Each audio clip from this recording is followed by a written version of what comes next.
Now, from West Africa to East Africa, Kenya on Wednesday inaugurated the country's biggest infrastructure project since independence more than 50 years ago. Officials say the standard gauge railway is a morale booster in the country's industrialization and economic transformation.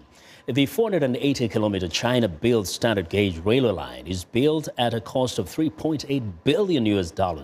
The railway is part of China's One Belt, One Road initiative, a multi-billion-dollar series of infrastructure projects upgrading land and maritime trade routes between China and Europe, Asia and Africa. Now, the faster speed has reduced the round-trip time between Kenya's coastal city of Mombasa and the country's capital city of Nairobi to within a half a day. Present at the starting station of Mombasa were Kenyan President Uhuru Kenyatta, various cabinet ministers, and Chinese President Xi Jinping's special envoy, Chinese State Councillor Wang Yong. Well, for more on Kenya's newest train system, VOA's East Africa correspondent Jill Craig joins us live via Skype from Nairobi. Now, Jill, first give us a sense of, what really this means for most Kenyans, at least around, between Mombasa and Nairobi. Well, as you mentioned, Vincent, Kenya hasn't had a new railway in over a century.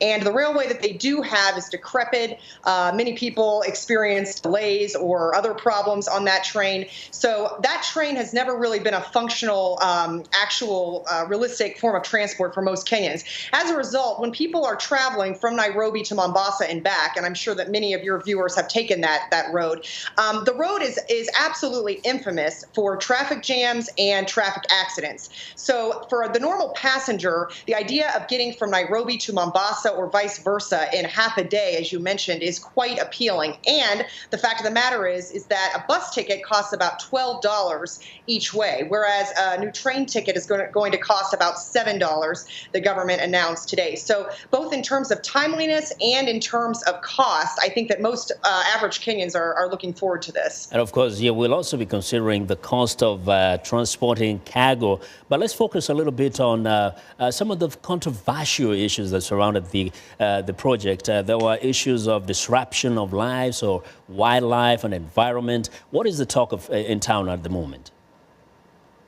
Well, there was also, in addition to the wildlife controversy, there was also the controversy of people worried that the Chinese were not going to hire locals to help build this railroad. So those were two of some of the biggest issues surrounding this new infrastructure project. Now, the Chinese decided to hire, they agreed to hire 20,000 Kenyans for this project, including laborers, guards, and cooks. And then in terms of the environmental impact, they decided that they would allow for an underpass. They would build an underpass for wildlife to migrate from one side of the railway to the other. It's Tsavo National Park, which many people are familiar with by the Lunatics Line's famous man-eating lions of Tsavo.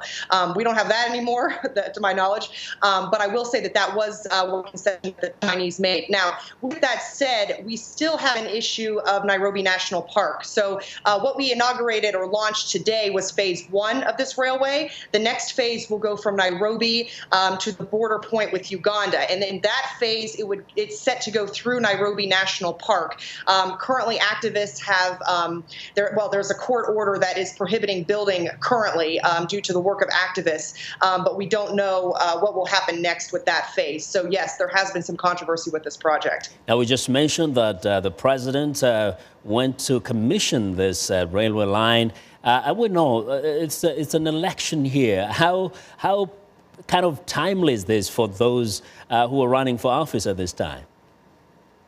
Yes, in Kenya, we just kicked off official campaigning just the other day. And so, it's interesting because this is very politically based as well. So President Kenyatta is taking a lot of credit for what his administration has done in making sure that this project has gone through.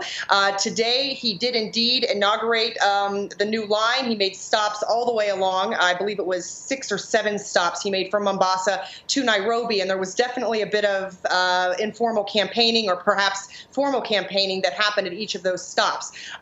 Now, with the elections coming up in August, that makes it even more a more important thing to note, because the railway was not scheduled to be completed for another 18 months, and it was moved up significantly ahead of schedule in order to make it to today's date, which comes in conveniently about 2 months before the elections. Now, I should also mention that it's worth pointing out that the opposition candidate for president, Mr. Raila Odinga, he has said that when he was prime minister of the unity government here in Kenya, he was also working on this project. But he also makes sure that people know when he is campaigning that although big infrastructure projects are important, he says that it's more important to help people with the daily issues that they're suffering with, which, you know, currently I'm sure many people are aware of the maize crisis. They're aware of skyrocketing food prices, youth especially having trouble finding jobs. Those are the issues that Mr. Odinga says that he will be focusing on in the next election, with also the mention of the major infrastructure project. Yeah.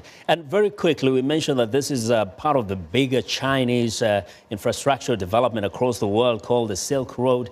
Can you mention just a little bit of where in Africa we've seen similar projects? Sure. We also had last year the launch of a major railway that went from the port, the Gulf of Aden in Djibouti, that went down to landlocked Addis Ababa in Ethiopia, which was a huge project. That one also, ironically perhaps, was also built about 100 years ago, this time by the French. So, so the Chinese have built that railway, we have this railway, and we expect more expansion. Definitely. We're watching China in Africa. Thank you very much, Jill, for your reporting.